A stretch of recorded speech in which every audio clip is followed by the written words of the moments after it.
রাসূল সাল্লাল্লাহু আলাইহি ওয়াসাল্লাম বলেন যে আল্লাহর জন্য বিনয়ী হয়, নিচু হয়, আল্লাহ তাকে সম্মানিত করেন।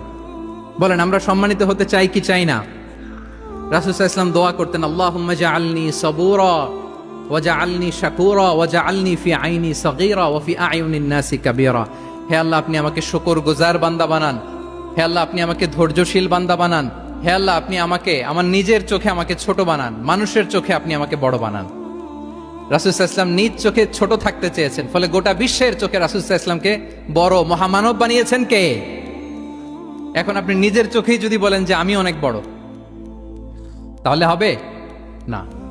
এই হাম্বলনেসটা আমাদের থাকতে হবে। সম্মানিত ভাইয়েরা, আমাদের অনেক তরুণদেরকে আমি দেখি যে নতুন দিনে ফিরেছে, নতুন তার মধ্যে উপলব্ধি আসছে, রিয়েলাইজেশন আসছে যে আগে রং ট্র্যাকে ছিলাম, এখন রাইট ট্র্যাকে আসতে চাই, ইসলামকে অনুশীলন করতে চাই। আলহামদুলিল্লাহ, খুব ভালো।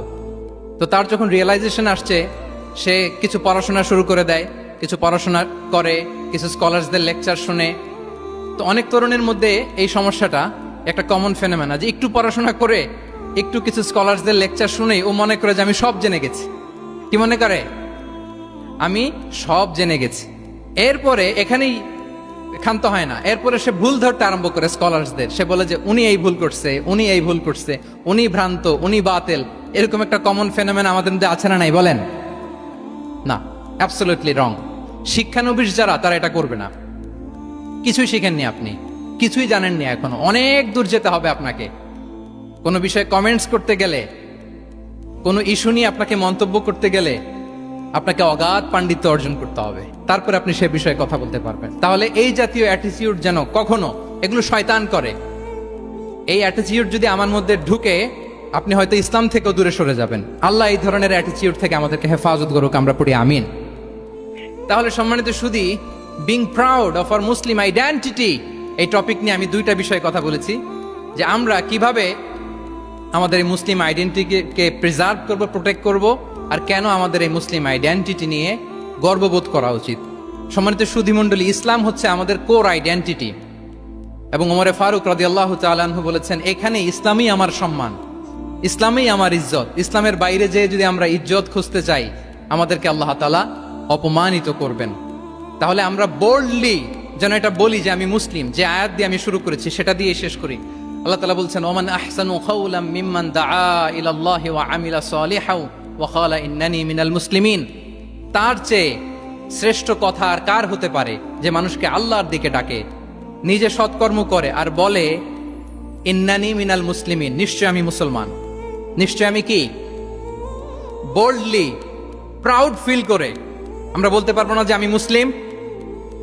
পারবো? হ্যাঁ, নাকি সংশয় কাজ করে? করে? বলেন, আমরা আমাদের মুসলিম আইডেন্টিটিকে ওন করতে চাই কি চাই না? সবাই চাই। আমাদের আসল পরিচয় কি বলেন? মুসলিম। এরকম মুষ্টিবদ্ধ হাত উঁচু করে বলেন, আমাদের পরিচয় কি? আমি প্রশ্ন করলে উত্তর দিতে পারবেন? আওয়াজ করে বলেন, আমি কে? তুমি কে? NSU মেক এ নয়েজ, আমি কে? তুমি কে? আমি কে? তুমি কে? ওয়াকালা ইন্নানি মিনাল মুসলিমিন। তার চেয়ে শ্রেষ্ঠ ঘোষণা, শ্রেষ্ঠ কথার কার হতে পারে যে বলে যে আমি মুসলিম? এটাই আমাদের আসল পরিচয়। আমরা যেন হৃদয় থেকে আমাদের এই মুসলিম আইডেন্টিটিকে ওন করতে পারি। আল্লাহ তাআলা আমাদেরকে তৌফিক দান করুক, আমরা বলি আমিন। সম্মানিত সুধী মণ্ডলী, ইসলাম হচ্ছে সময়ের অপরিহার্য বাস্তবতা। ইসলাম আমাদেরকে সঠিক জীবন দর্শন শেখায়। আপনি জীবনে সুখী হতে চান, সমৃদ্ধ হতে চান, সফল হতে চান, জীবনের প্রতিটি অঙ্গনে আপনি ইসলামকে প্র্যাকটিস করুন, আপনি সুখী হবেন for sure, I am telling you. কারণ ইসলামের ছায়াতলেই রয়েছে আমার, আপনার, আমাদের সকলের আলোক স্নাত মুক্তি। আল্লাহ তাআলা আমাদের সবাইকে কথাগুলো বোঝার ও আমল করার তৌফিক দান করুক। আমি আবারও NSU কর্তৃপক্ষকে অন্তরের অন্তঃস্থল থেকে এরকম চমৎকার একটি কোরআনিক কনফারেন্স এবং সির এক্সিবিশনের আয়োজনের জন্য ধন্যবাদ জানাই।